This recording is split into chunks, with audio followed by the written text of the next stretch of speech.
नमस्कार। आज के इस वीडियो में हम बात करेंगे बीपीएससी टीआरई 4.0 11-12 वर्ग इतिहास विषय की मुख्य तौर पर हम बात करेंगे। वैसे आपने समाचार पत्रों वगैरह में पढ़ लिया होगा कि टीआरई 4.0 आने वाली है। अगस्त के आसपास आपके एग्जाम हो सकते हैं और काफ़ी बड़ी वैकेंसी हो सकती है। तो हम इतिहास विषय 11-12 वर्ग के विषय में खासतौर से यहाँ पे बात करेंगे और हम किताबों की भी चर्चा करेंगे, रणनीति की भी चर्चा करेंगे और ये भी बात करेंगे कि पीछे 1.0, 2.0 और 3.0 में किस प्रकार का पेपर आया और उससे हम क्या सबक लें और किस प्रकार रणनीति बनाएं कि हम अपना चयन सुनिश्चित कर पाएं। तो सबसे पहले 1.0 से यदि हम शुरुआत करें तो 1.0 में आपने देखा, क्योंकि आपका जो सिलेबस है उसके अंदर आप देखेंगे टॉपिक आपको कक्षा 11-12 के जो एनसीईआरटी में जो टॉपिक है वो वैसे के वैसे लिख रखे हैं। लेकिन जब पेपर आया तो एनसीईआरटी से पूरा नहीं पूछा गया। हालांकि बहुत आसान पेपर था लेकिन पूरा एनसीईआरटी से नहीं आया। एनसीईआरटी का कुछ ही पार्ट उसके अंदर पूछा गया। बाकी जो जनरल गाइड्स में जो जिस प्रकार के आपके फैक्ट मिलते हैं, क्वेश्चन मिलते हैं, उस प्रकार के प्रश्न हैं वो एग्जाम में पूछे गए थे। फिर जब 2.0 हुआ तो उसमें मोर देन 90% क्वेश्चन है वो एनसीईआरटी कक्षा 11-12 से ही पूछ लिए गए। अब विद्यार्थियों जिन्होंने सिर्फ एनसीईआरटी पढ़ के गए वो तो बहुत बेनिफिट में रहे, लेकिन जिन्होंने एनसीईआरटी पे उतना ध्यान नहीं दिया क्योंकि 1.0 में ज़्यादा पूछा नहीं गया था तो उनको काफ़ी नुकसान हुआ और वो चयन से वंचित हो गए। तो उसमें पूरा का पूरा आप देखेंगे कि सिर्फ एनसीईआरटी बेस्ड पे पेपर उन्होंने बना लिया कक्षा 11-12 का, क्योंकि आपके टॉपिक भी वैसे दे रखे हैं। तो किसी पेपर सेटर ने एनसीईआरटी की किताबें उठाई और पेपर बना लिया, कोई 2-5 क्वेश्चन इधर उधर से आए। फिर उसके बाद में 3.0 हुआ तो सबने खूब एनसीईआरटी पर जोर लगाया, लेकिन अब की बार फिर 1.0 की तरह एनसीईआरटी पर ज़्यादा फोकस नहीं रखा गया। एनसीईआरटी से क्वेश्चन पूछे गए लेकिन ज़्यादा नहीं पूछे गए। तो अब 4.0 में क्या किया जाए? तो आपको दोनों तरीके से अपनी तैयारी को पूरा रखना है। पहली बात कि आपको एनसीईआरटी कवर करनी ही करनी है। 11-12 की बहुत अच्छे तरीके से पढ़नी है। इसके अलावा आपकी जो भी टॉपिक 6, 7, 8 में मिल जाए वो भी आपको बहुत अच्छे से पढ़ने हैं, क्योंकि उसमें इंडियन हिस्ट्री है 6, 7, 8 में, तो वो भी आपको अच्छे से पढ़ने हैं। और वो कोई ज़्यादा समय की बात है नहीं। आप 11-12 वर्ग की तैयारी कर रहे हैं तो 6ठी, 7वीं, 8वीं किताबें पढ़ना कोई बड़ी बात है नहीं। दूसरी बार हम बात करते हैं कि आप वो किताबें न पढ़ें तो आप इस प्रकार का कोई सार संग्रह, जैसे ये किताब आती है नाथ पब्लिकेशन की, आती है राजस्थान में। कई सार संग्रह ऐसे हैं जो नई एनसीईआरटी के अनुसार नहीं है, उनसे आप बच के रहना। एक पप्पू सिंह प्रजापत का आता है सार संग्रह, वो मेरे पास मैंने ढूंढा था। देखिए यहाँ इतिहास की बहुत सारी किताबें पढ़ी है, लेकिन मैं बहुत सारी किताबों की चर्चा बिल्कुल भी नहीं करूँगा। यहाँ तो 400-500 किताबें तो सिर्फ इतिहास की पढ़ी हैं, लेकिन आपको लिमिटेड किताबें पढ़नी है। और मैं इस प्रकार का सोल्यूशन बताऊँगा कि आप उन किताबों को पढ़कर आराम से सिलेक्शन ले लेंगे, चाहे किसी भी प्रकार का पेपर पूछ लिया जाए। तो वो पप्पू सिंह प्रजापत वाली एक एनसीईआरटी सार संग्रह थी, वो भी बढ़िया आती है। उन दोनों में से कोई भी आप सार संग्रह पढ़ सकते हैं और स्कूल की किताबों से ही पढ़ें। एनसीईआरटी डायरेक्ट आप पढ़ें तो वो तो बहुत ही बेनिफिशियरी रहेगा आपके लिए, बहुत बेनिफिट देने वाला रहेगा। तो उसका तो कोई विकल्प है ही नहीं। आपको लगता है कि वो अलग अलग नहीं पढ़ पाएंगे तो फिर आप सार संग्रह लीजिए।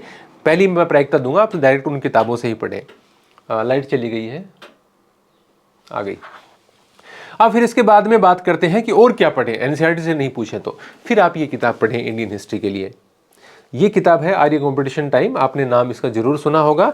और ये किताब बहुत बढ़िया तरीके से फैक्ट को कवर करती है। तो इसमें से आप वही टॉपिक पढ़ें जो आपके सिलेबस के अंदर है और इस किताब से वो चीज़ें तैयार करें। एनसीईआरटी प्लस ये आपका इंडियन हिस्ट्री का काम बन जाएगा। ये भी भारतीय इतिहास की आती है, वो एक मैंने आपको पप्पू सिंह प्रजापत की बताई, वो भी भारतीय इतिहास की आती है, यानी इंडियन हिस्ट्री का आपका काम बन जाएगा। अब मुख्य बात आती है वर्ल्ड हिस्ट्री की। अब वर्ल्ड हिस्ट्री के टॉपिक इस प्रकार के हैं कि एनसीईआरटी के अंदर तो आपका जो मैटर है वो है, अन्य आप किताबों से वो मैटर ढूंढना चाहें तो वो आपको सारा नहीं मिलेगा। जैसे पुनर्जागरण वगैरह के वो कुछ टॉपिक आपको मिल जाएंगे, लेकिन सारा मैटर किसी एक किताब में मिल जाए ऐसी कोई किताबें आती नहीं है। कोई कुछ एक गाइड बिहार के अंदर आ गई हो वो अलग बात है, लेकिन आप जनरली देखेंगे तो सारे टॉपिक कवर करने वाली किताबें प्रचलित नहीं है मार्केट में। तो आप उसमें पहले बात तो ये कि एनसीईआरटी कवर कीजिए, खासतौर से 11वीं की तो पूरी अच्छे तरीके से कवर कीजिए, कहीं 2.0 की तरह नहीं हो जाए।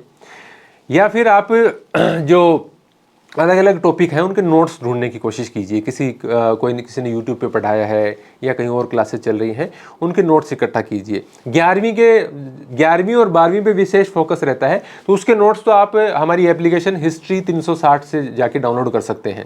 11वीं और 12वीं के कुछ 6ठी, 7वीं, 8वीं के भी नोट्स उसमें डाले हुए हैं, हमने कवर किए हुए हैं। तो वो PDF मैंने अलग अलग डाल रखी हैं, कोई 100-150 रुपये प्राइस होगा शायद उसका, तो वहाँ से आप पढ़ सकते हैं। उसमें 11वीं के जो वर्ल्ड हिस्ट्री के टॉपिक हैं, 12वीं के इंडियन हिस्ट्री के टॉपिक हैं, तीनों किताबों के वो अच्छे से डाल रखे हैं। उनके साथ में एक्स्ट्रा फैक्ट भी दे रखे हैं, यानी उनसे रिलेटेड और क्या क्या चीज़ें हो सकती हैं। जैसे मंगोल साम्राज्य का चैप्टर है, तो उससे रिलेटेड और क्या क्या बातें हो सकती हैं, है ना।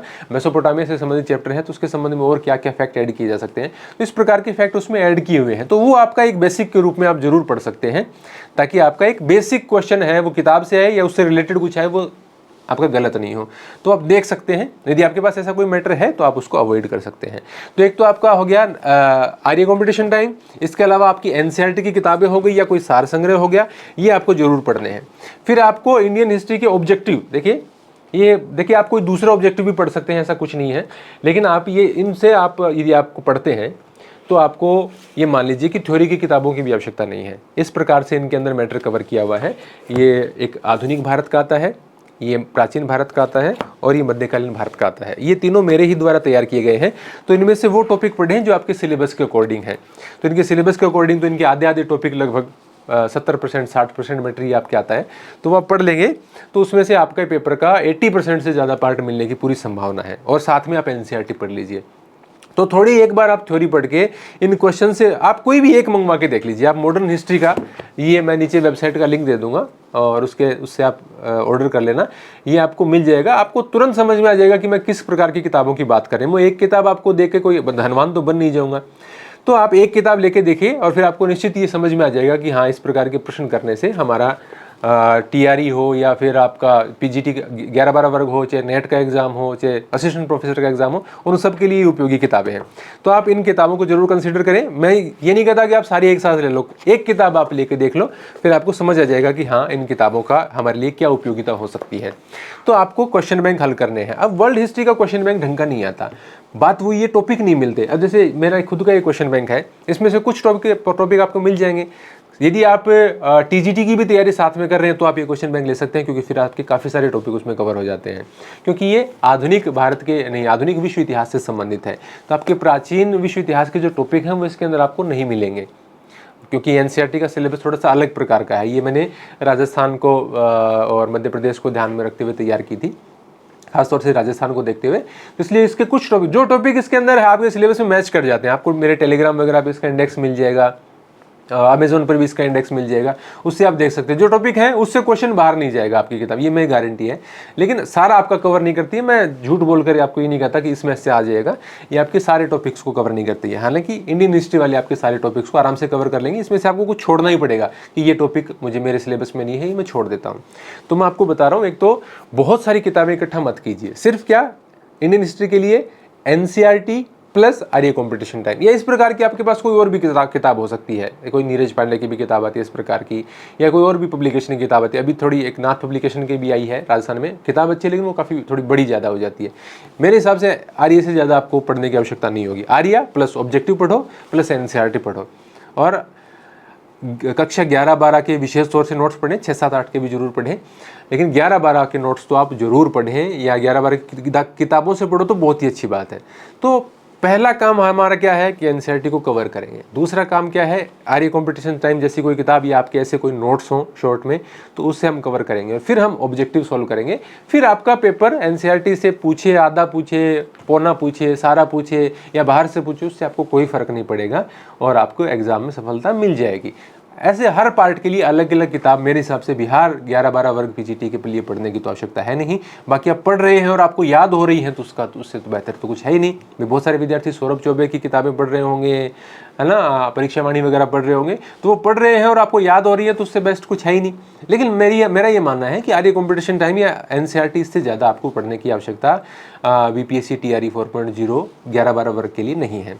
तो बाकी आप हमारी एप्लीकेशन डाउनलोड कीजिए, चैनल से जुड़े रहिए, और भी जो भी अपडेट आएंगे उसके बारे में हम जरूर बात करते रहेंगे। और भी आपकी कोई समस्या है, कोई परेशानी है, या आप समझ नहीं पाए हैं कुछ बात और कोई आप राय लेना चाहते हैं तो कमेंट में जरूर लिखिए।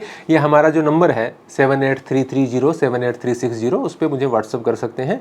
मैं वहाँ आपको जवाब देने की जरूर कोशिश करूँगा। धन्यवाद।